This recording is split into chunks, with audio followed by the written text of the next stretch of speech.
যি অভূতপূৰ্ব বানপানী বুলি বহুতে কৈছে বা কৃত্ৰিম বানপানী বুলি কৈছে, এইখিনি প্ৰকৃততে আমি এনেকুৱা সমস্যা বহুদিন ধৰি সন্মুখীন হৈ আহিছো। 80 দশকতো এনেকুৱা হৈছিল আৰু 90 দশকতো হৈছিল, 2000 চনতো হৈ 2000 দশকতো হ'ল, এতিয়া 2024তো এনেকুৱা হ'ল। যোৱা সময়ছোৱাত বিভিন্ন মন্ত্ৰীসভাই এইবিলাকৰ বাবে পদক্ষেপ গ্ৰহণ কৰিছিল। তৰুণ গগৈ ডাঙৰীয়াই MGVK ভানুক এটা সময়ত দায়িত্ব দিছিল আৰু তেতিয়া আমি কিছু সকাহ পাইছিলো।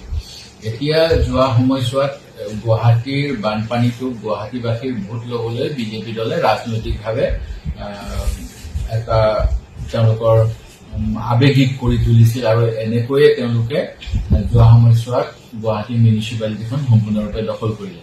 আপোনালোকে ইতিমধ্যে নিশ্চয় দেখা পাইছে, বানমুক্ত গুৱাহাটীৰ এখন পোষ্টাৰ দি পেলাই যোৱা সময়ত গুৱাহাটী পৌৰ নিগমৰ নিৰ্বাচনত বিপক্ষ ধাৰাসাহিত কৰিছিল বিজেপি দলে। তাৰ পিছতো বহুতকেইটা গুৱাহাটীত এজেঞ্চি আছে, এই এজেঞ্চিসমূহে কাম কেনেকৈ কৰিছে, ইটোৱে সিটোৰ ওপৰত অভাৰ ৰেটিং কৰিছে নে বেলেগ বেলেগ কাম কৰিছে, এইখিনিৰ ওপৰত বিধানসভাতো আলোচনা হৈছে যোৱা সময়ছোৱাত। আমাৰ সন্মানীয় বিধায়কসকলে এইবিলাক বিষয়ত যেতিয়াই আলোচনা কৰে, চৰকাৰী পক্ষৰ পৰা গুৱাহাটীত কি কৰা হৈছে এটা অফিচিয়েল ষ্টেটমেণ্ট দিয়া হয়। কিন্তু এতিয়া মন্ত্ৰী ডাঙৰীয়াই খুব আচৰিত কথা এটা ক'লে যে ৰঙা পানীবিলাক মেঘালয়ৰ, ক'লা পানী হলে মানে গুৱাহাটীৰ। মই ভাবো তেনেকুৱা কোনো কথা নাই। গুৱাহাটীতো পাহাৰ আছে আৰু গুৱাহাটীৰ পাহাৰৰ পানী আহিলে ৰঙা পানীয়ে হ'ব। সেই গতিকে ৰঙা পানী ক'লা পানী তেখেতে এনেকুৱা এটা বিতৰ্কলৈ নগৈ প্ৰকৃততে গুৱাহাটীখনক কেনেকৈ বানমুক্ত কৰিব পাৰি, তাৰ বাবে কি কৰিছে, এই কথাখিনিহে ৰাইজক অৱগত কৰাৰ প্ৰয়োজন আছিল। যোৱাকালি মই কেইটামান নিউজ চেনেলৰ বাতৰি চাই আছিলো। কেইজনমান জ্যেষ্ঠ নাগৰিকে তৰুণ নগৰ অঞ্চলৰ এটা বিল্ডিঙলৈ আঙুলিয়াই দিছিল আৰু কৈছিল যে এইটো অসমৰ এজন মন্ত্ৰী মহোদয়ৰ বিল্ডিং আৰু এই বিল্ডিংটো ইয়াত হোৱাৰ বাবে এই অঞ্চলত পানীৰ মানে তাতে আগতে জলাশয় নিচিনাকৈ আছিল, এতিয়া ডাঙৰ বিল্ডিং হোৱাৰ বাবে পানী গুৱাহাটীৰ সেই অঞ্চলত জমা হৈছে। এই ক্ষেত্ৰত মই যদিও মেটাৰটো চাব জুডিচ বুলি ক'ব পাৰি, তথাপিতো মই জনস্বাৰ্থত এটা কথা ক'ব বিচাৰো যে 2023 চনৰ এখন ৰিট পিটিশ্যন আছে গুৱাহাটী হাইকোৰ্টত, Meghmallar states and services private limited versus the state of Assam and forwarders.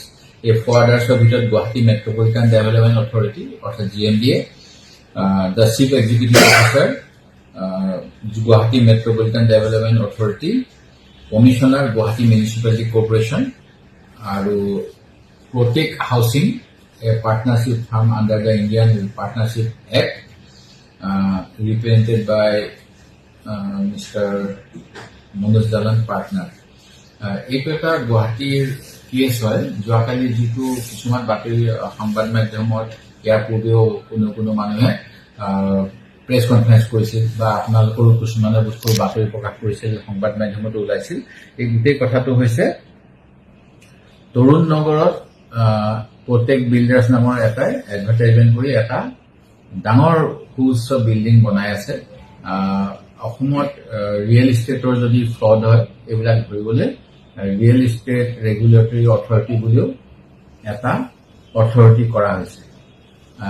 এই যিটো অঞ্চলত এই বিল্ডিংটো হৈছে, বিল্ডিংটো নবীন নগৰত হৈ আছে। আমি সকলোৱে জানো এজন মানুহে গুৱাহাটীত কবিতা গাই থাকে অনিল নগৰ নবীন নগৰৰ বানপানীৰ কাৰণে, আৰু যিহেতু অনিল নগৰ নবীন নগৰত খুব বেছি বানপানী হয়, সেই অঞ্চলত যদি ফ্লেটৰ এডভাৰটাইজমেণ্ট কৰা হয় ফ্লেট বিক্ৰী নহ'ব। সেই গতিকে ৰেটা বা ৰেৰা থকা স্বত্তেও নবীন নগৰৰ এটা বিল্ডিঙক অনিল নগৰ বুলি তৰুণ নগৰৰ বুলি বিজ্ঞাপন দি প্ৰচাৰ চলাই থকা হৈছে, প্ৰথম কথা। দ্বিতীয়তে এই অঞ্চলটোত আমাৰ চিৰিয়াখানা অঞ্চলৰ আৰু অন্যান্য অঞ্চলৰ পানী আহি জমা হৈছিল আৰু প্ৰথম অৱস্থাতে এই তৰুণ নগৰৰ এই বিল্ডিংটো মেঘমল্লা ৰিয়েল ইষ্টেটে নিৰ্মাণ কৰিব আৰম্ভ কৰিছিল। তেতিয়া তেখেতসকলক GMDA, GMC যিবিলাক আমাৰ পাৰ্মিশ্যন দিয়া অথৰিটি আছে মহানগৰৰ, তেওঁলোকে 9 তলা বিল্ডিঙৰ এটা পাৰ্মিশ্যন দিছিল আৰু কাৰণটো কৈছিল যে আপোনালোকৰ তালৈ যোৱা এপ্ৰ'চ ৰোডটো 7 মিটাৰ। 7 মিটাৰত আমি তাতকে বেছি দিব নোৱাৰো। পৰৱৰ্তী সময়ত মেহমল্লাৰে প্ৰত্যেক বিল্ডাৰ্ছৰ লগত এখন MOU কৰিলে। এই MOU কৰাৰ পিছত GMDA বা GMC বা যিটোৱে পাৰ্মিটিং অথৰিটি তেখেতসকলে ৰাস্তাটো 8.38 দেখুৱালে আৰু এটা 22 মহলা বিল্ডিঙৰ পাৰ্মিশ্যন দিলে। আৰু এই পাৰ্মিশ্যনটো অসমৰ বৰ্তমান মন্ত্ৰী সভাৰ এজন মন্ত্ৰীৰ মালিকাধীন বা পাৰ্টনাৰশ্বিপৰ কোম্পানীয়ে কৰি আছে।